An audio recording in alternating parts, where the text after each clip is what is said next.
오늘 우리에게 주신 하나님의 말씀은 요한 1서 4장 7절에서 11절의 말씀입니다. 신약성경 391페이지 요한 1서 4장 7절에서 11절의 말씀을 저와 여러분이 한 절씩 교독하고 마지막 11절의 말씀은 함께 읽겠습니다.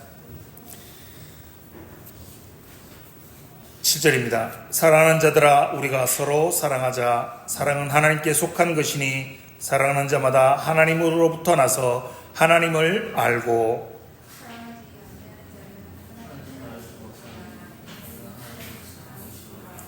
하나님의 사랑이 우리에게 이렇게 나타난 바 되었으니 하나님이 자기의 독생자를 세상에 보내심은 그로 말미암아 우리를 살리려 하심이라.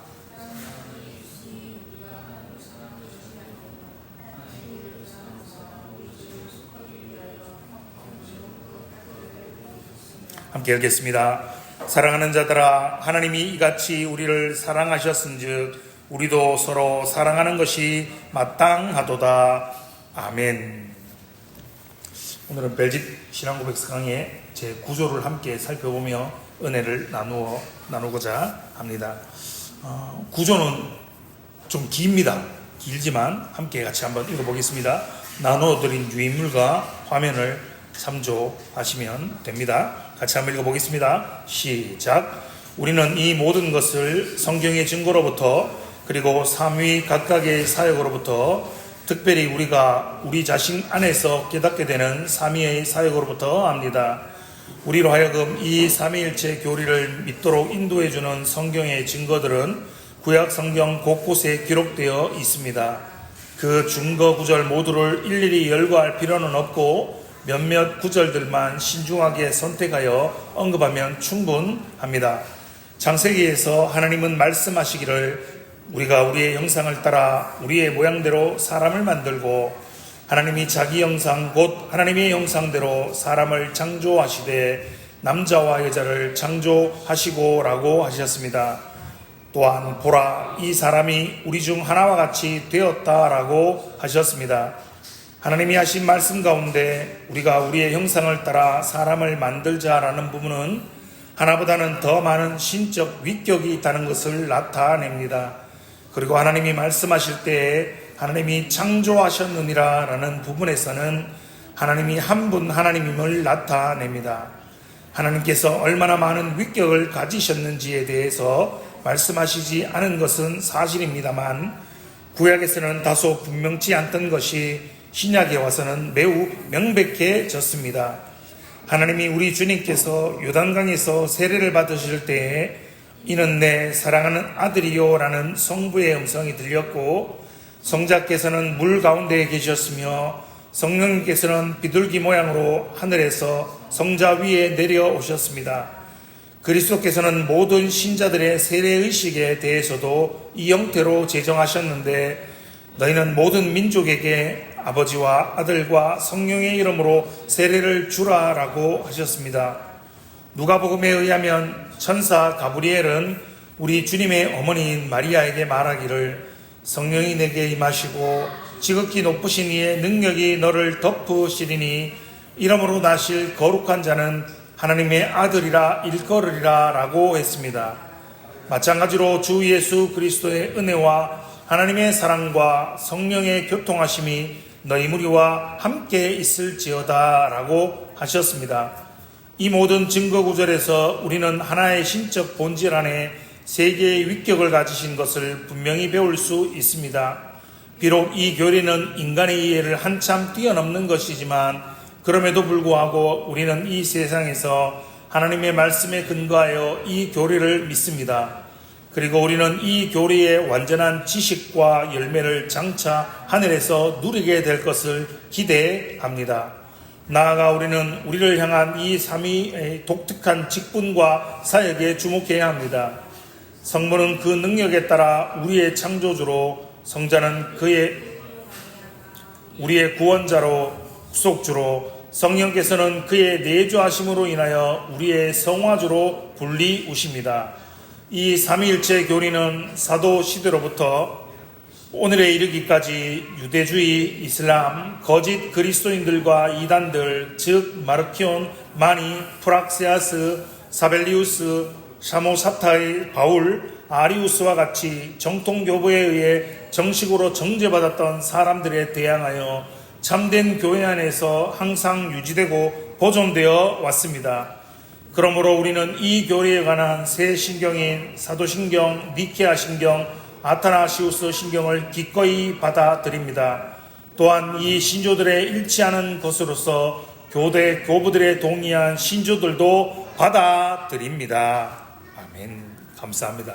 길지요. 읽는 것만으로도 지치고 힘든 이걸 도대체 우리는 왜 배워야 되는가? 제9조의 타이틀을 한번 보십시오.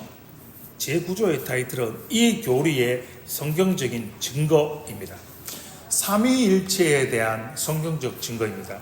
우리가 삼위일체를 믿어야 하는 이유가 여러분 무엇입니까? 바로 성경이 말씀하고 계시기 때문입니다. 이거를 성경의 자증성이라고 표현합니다. 성경이 스스로 증거한다라고 그렇게 말하는 겁니다. 우리는 삼위일체 하나님을 믿습니다. 그럼 삼위일체 하나님을 어떻게 믿습니까? 이 모든 것을 성경의 증거로부터 믿습니다. 그리고 삼위의 각각의 사역으로부터 특별히 우리가 우리 자신 안에서 깨닫게 되는 삼위의 사역으로부터 안다라고 벨직 신앙서는 고백하고 있습니다.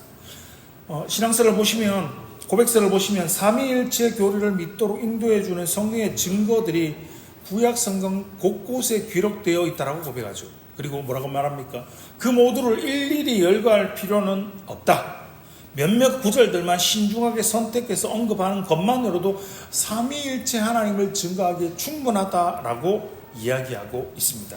창세기 1장 26절과 27절의 말씀입니다.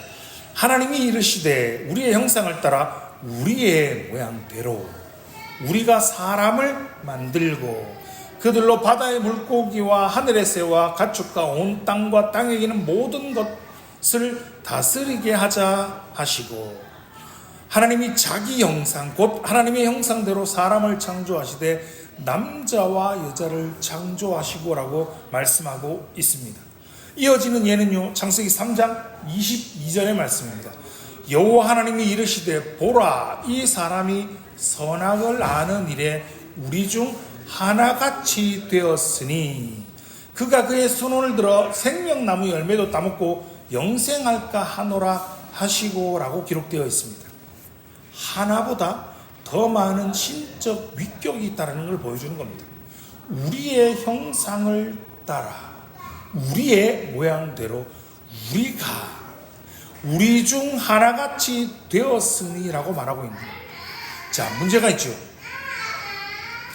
이 구약에는 우리, 복수라는 표현이 있는데 얼마나 많은 위격이, 그것이 둘인지 셋인지 넷인지 얼마나 많은 위격을 가지셨는지를 분명하게 말하지 않는다는 거죠. 구약에서 다소 분명치 않았던 것이 신약에 와서는 명백해지고 있습니다. 마태복음 3장 17절의 말씀입니다.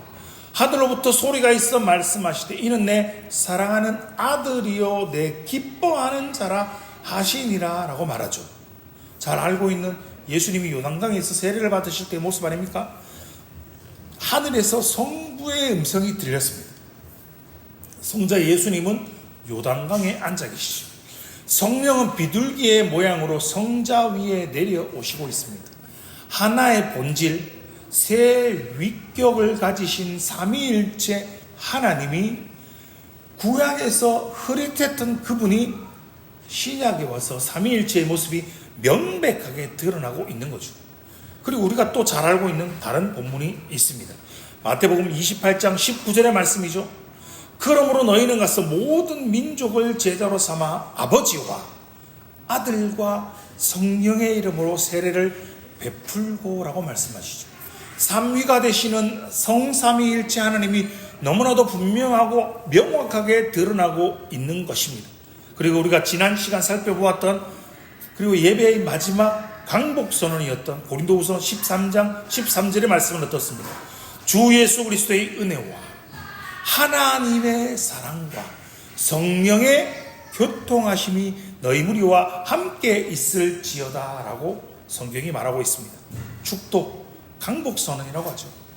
이 강복선언 안에 분명하게 하나의 신적 본질 안에 세 개의 위격을 가지신 삼위일체 하나님이 분명하게 드러나고 볼 수 있다는 것입니다. 그럼에도 여러분 어떻습니까? 삼위일체 정말 이해하기 어렵지 않습니까? 이 교리는 인간의 이해를, 인간의 이성을 한참 뛰어넘는 것입니다. 그래서 이런 경우가 있습니다. 같이 한번 읽어보겠습니다. 시작. 삼위일체를 이해하려고 한다면 정신을 잃을 것이다. 삼위일체를 무시하려고 한다면 구원을 잃을 것이다. 좀 와닿으십니다. 이해가 안 되죠. 와, 이 어려운 도대체 납득도 안 되는 이것을.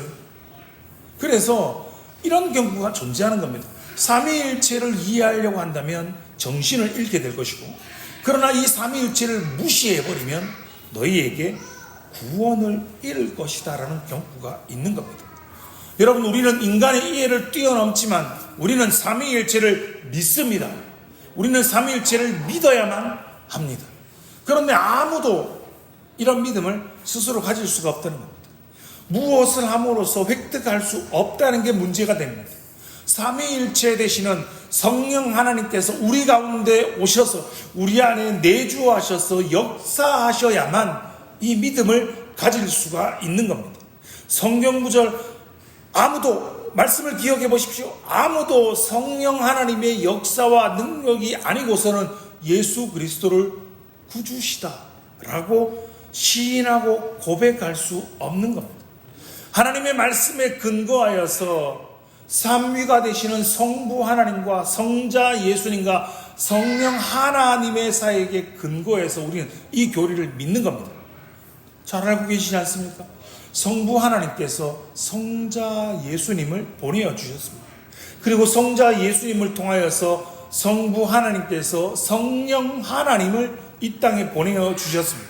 그 성령의 사역에 근거하지 않고서는 아무도 예수를 그리스도라고 나의 하나님이라고 고백할 수 있는 이 믿음을 아무도 소유할 수 없습니다. 아무도 그리스도를 나의 구주, 나의 하나님으로 고백할 수가 없는 겁니다.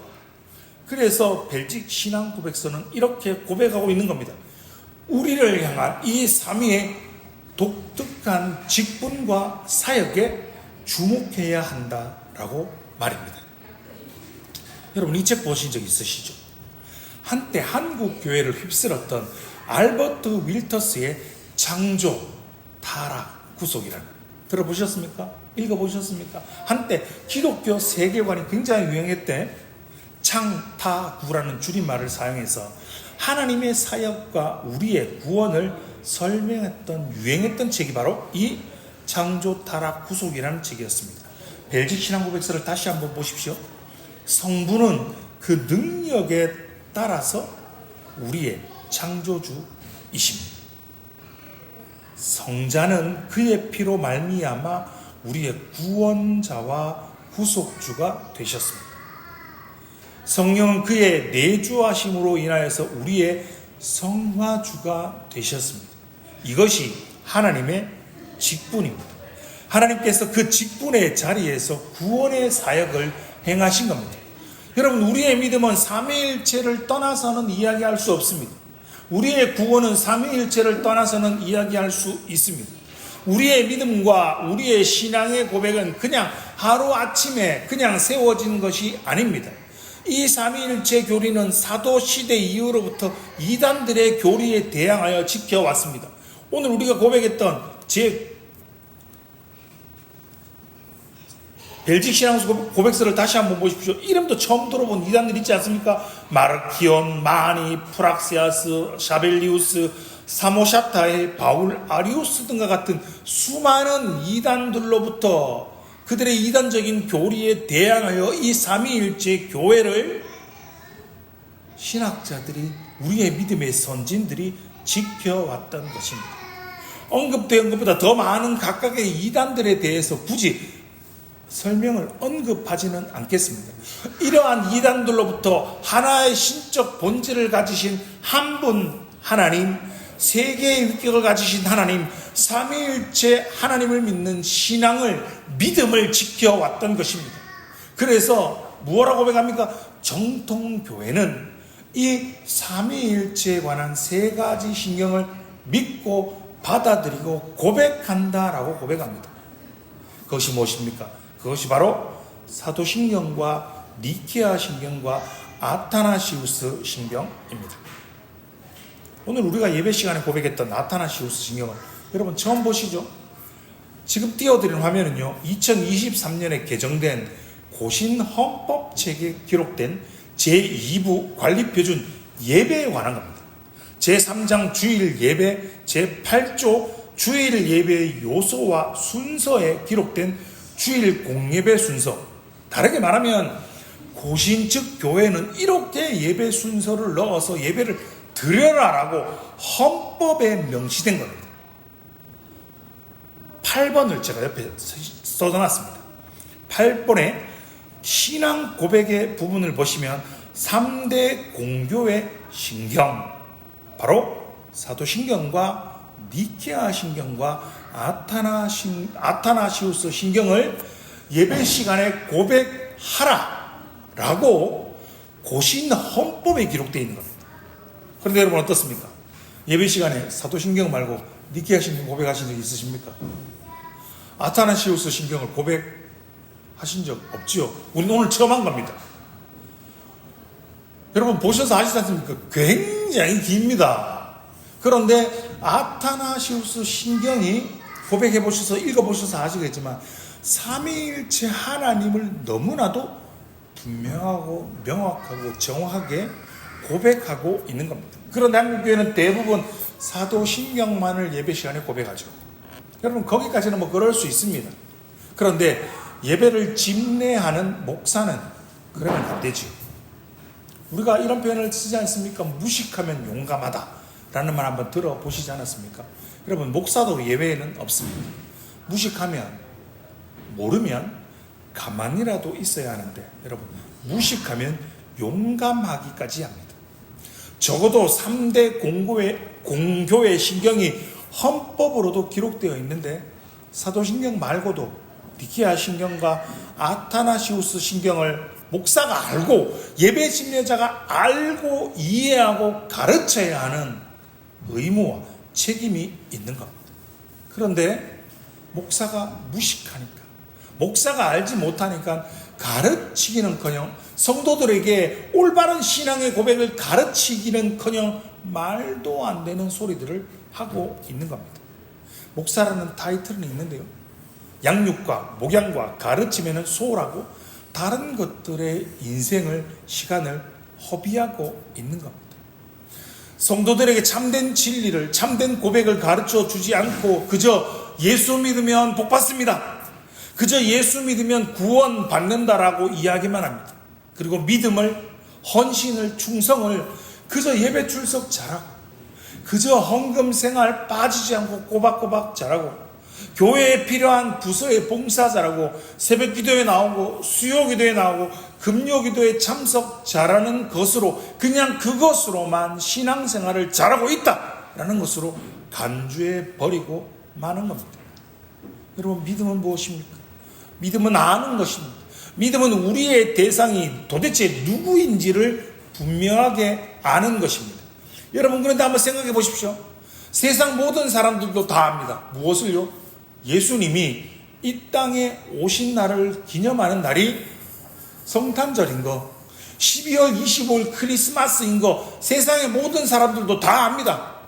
그리고 그분이 십자가에 못 박혀 죽으셨다는 사실도 역시 세상의 모든 사람들도 다 압니다. 그럼 그들과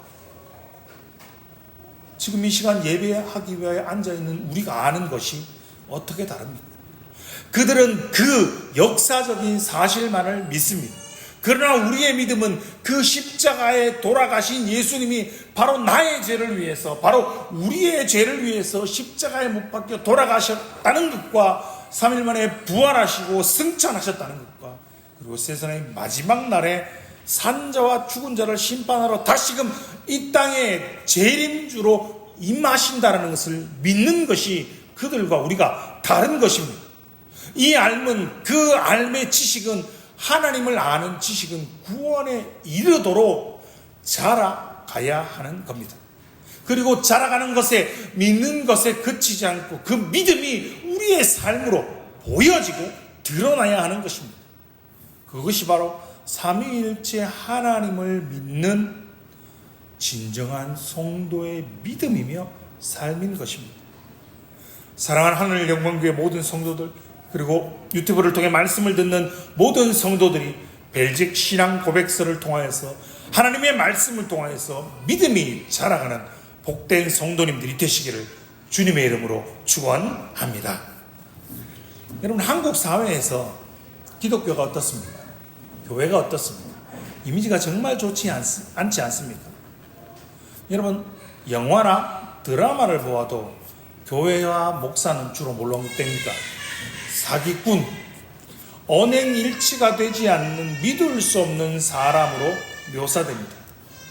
제가 참 좋아하는 배우가 있었는데요, 얼마 전에 한 드라마에 그가 출연을 하더라고요. 그래서 제가 좋아하는 배우니까 이 드라마를 좀 봐야 되겠다라고 틀었는데, 1화가 끝나기 전에 그 배우의 역할이 뭐냐면 깡패 두목하다가 그가 목사가 되었습니다. 그리고 교회를 세우고 목사가 되고 장로들을 세웠는데, 그 장로들이 누구냐면 자기가 깡패 두목할 때 자기가 부하로 데리고 있던 사람들을 장로로 세웠습니다. 그 배우가 그 연기를 하고 있더라고요. 그래서 바로 껐습니다. 아마 저는 그 드라마를 주님 다시 오신 그날까지 다시 볼 일이 없을 것 같습니다.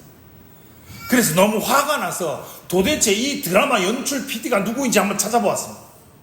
그리고 이 극작가가, 이 극본을 쓴 극작가가 누군지, 극본가가 누군지 너무 화가 나서 한번 찾아보았습니다. 앞으로도 그 연출 PD가 연출하는 것과 그 작가가 쓴 글은, 그 작가가 하는 것은 안 볼 것 같습니다. 기독교를 이렇게 묘사하는 것에 대해서 저는 분개했습니다. 그런데 여러분, 반면 불교나 천주교는 어떻게 묘사되고 있습니까?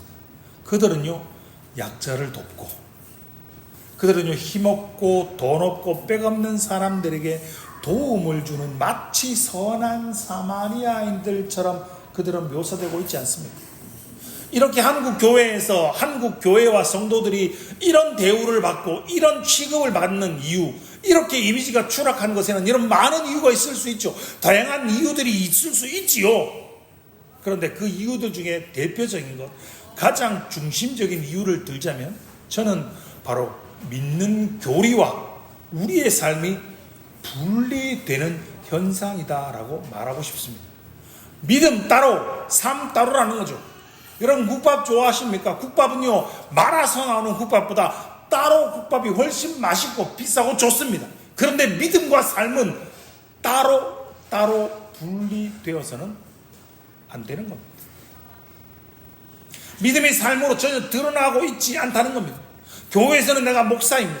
교회에서 내가 장로이고, 교회에서 내가 권사이고, 교회에서 내가 집사인데, 예배를 드리고 예배당 문 밖을 나서는 그 순간, 그 문만 벗어나면 세상 사람들보다 더 악하게, 더 못되게 살아가고 있다는 것입니다. 제가 이번 주에 대구에 목사님 두 분을 만나서 교제할 수 있는 기회가 있었습니다. 그 목사님들과 이런저런 대화를 나누던 중에 대구에서 담임 목회를 하고 계시는 목사님이 이런 이야기를 했었습니다. 불교에 심취해서 절에 다니던 분이 어느 날 회심해서 교회에 출석을 하게 되었답니다. 그런데 어느 날 그 목사님이 심호하는 교회에 그 성도가 와서 이 교회, 목사님이 심호하는 교회에 좀 등록을 하겠다라고 이야기를 하더랍니다. 그래서 목사님이 이렇게 물어봤답니다. 아니, 왜 잘 다니시던 교회 계속해서 다니지 않으시고 왜 저희 교회 등록해서 예배를 드리려고 하고 계시느냐라고 물었더니 그 성도가 이렇게 이야기합니다. 교회에 갔더니 왜 그렇게 사람들이 교회 욕을 하고 목사 욕을 하고 장로 욕을 하고 왜 그렇게 교회 욕을 하는지 모르겠다라는 겁니다. 자신이 절에 20년을 넘게 다녔는데 절에 같이 다니는 동안 절에 다닐 때 사람들이 모여서 주지 스님을 비롯하여서 절에서 있는 스님들을 욕하는 걸 그는 들어본 적이 없답니다.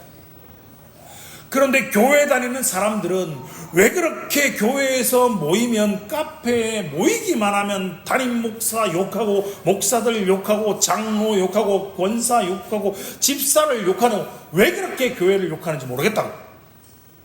다니던 교회에서 성도들이 자꾸 담임 목사 욕하고 교회를 너무 욕하고 너무 비방해서 도저히 그 교회 못 다녀서 목사님이 심우하는 교회로 옮기려고 한다라고 말했답니다. 그랬더니 그 이야기를 들어 목사님이 이렇게 대답했답니다. 우리 교회라고 뭐가 다르겠습니까? 라고 대답했답니다. 그렇게 답하고 서로 웃었다라고 합니다.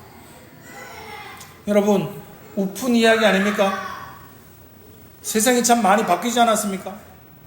대통령도 욕하는데 세상에 담임 목사 욕하는 게, 교회 욕하는 게 뭐 그리 대수입니까? 할 수 있습니다.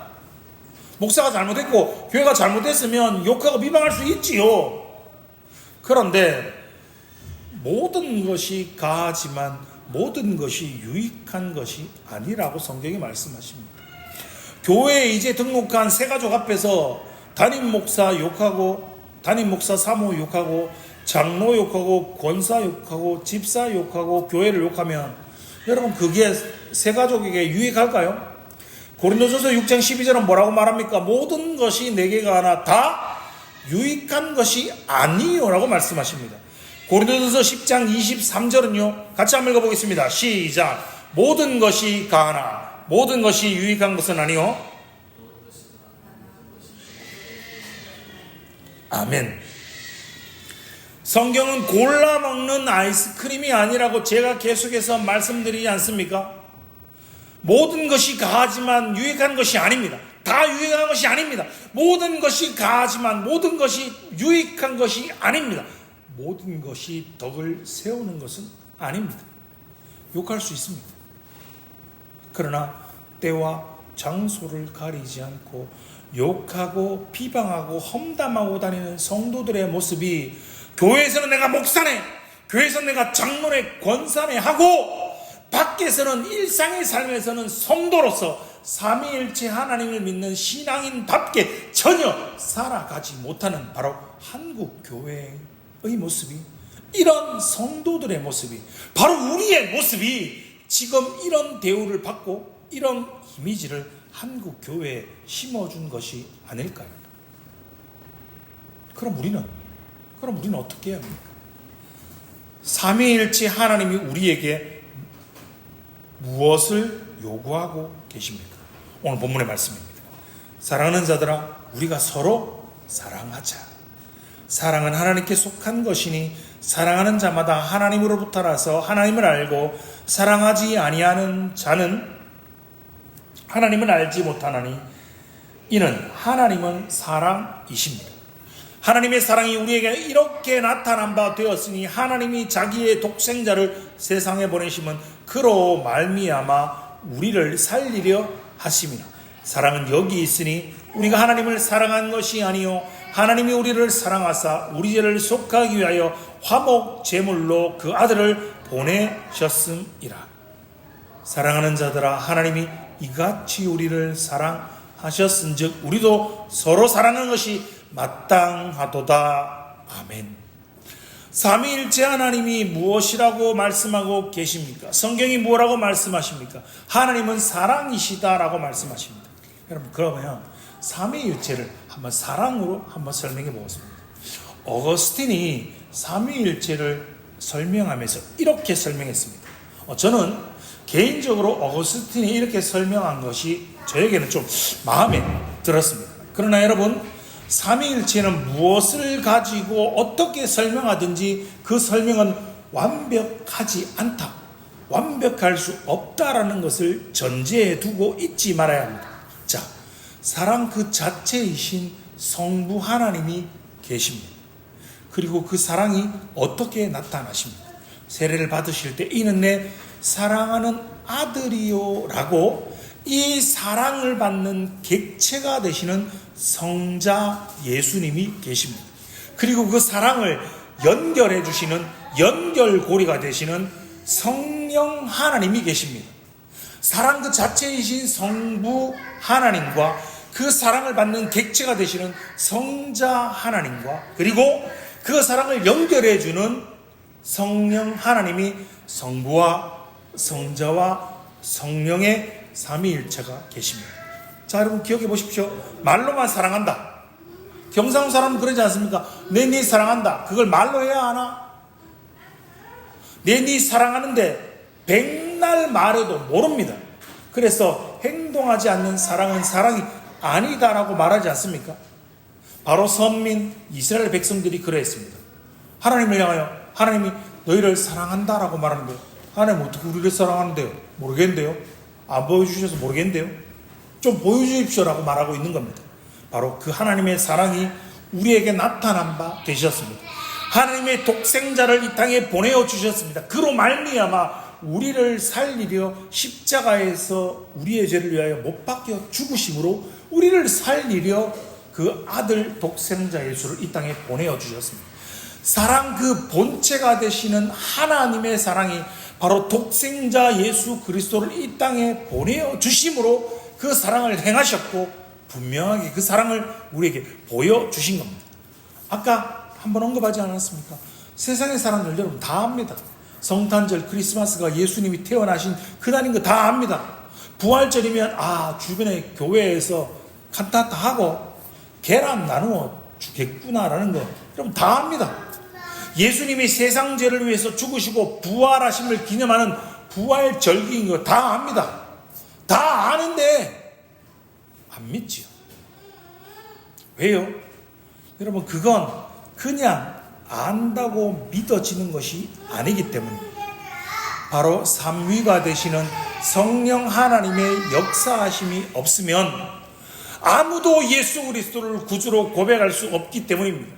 바로 그것을 믿게 해주시고 그것을 깨닫게 해주시는 분이 하나님의 이 사랑을 믿고 깨닫게 해주시는 분이 바로 성령 하나님의 직분과 사역인 것입니다. 그래서 성령 하나님을 이렇게 표현하기도 합니다. 본드 오브 러브. 우리가 말하는 흔히 본드, 접착제라고 말입니다. 사랑의 본드이고 사랑의 접착제라고 말입니다. 삼위일체 하나님이 바로 저와 여러분을 이렇게 사랑해 주셨습니다. 아무도 하나님이 나를 사랑하지 않으시나 봐 라고 말할 수 없습니다. 독생자 예수 그리스도를 죽기까지 우리를 사랑해 주셨습니다.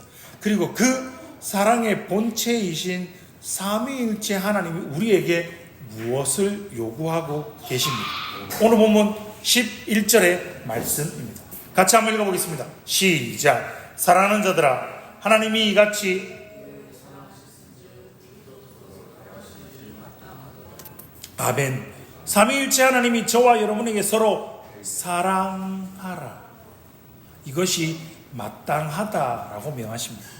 여러분 율법의 대강령이 무엇입니까? 하나님을 사랑하고 내 이웃을 내 몸처럼 사랑하는 것입니다.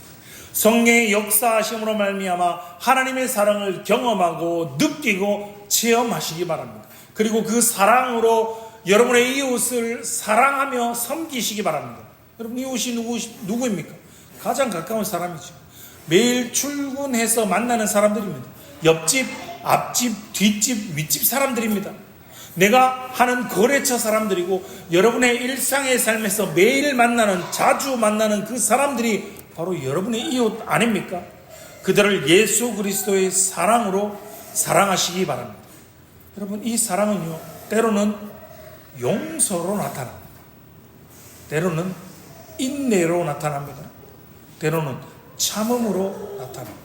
때로는 섬김으로 나타납니다. 때로는 자비로 나타납니다. 사랑하는 성도 여러분, 삼위일체 하나님을 믿는 저와 여러분에게 주님이 명하십니다. 서로 사랑하며 살 것을 명하십니다. 남편을, 아내를, 우리의 자녀를, 이웃을 주님의 사랑으로 사랑하시기 바랍니다.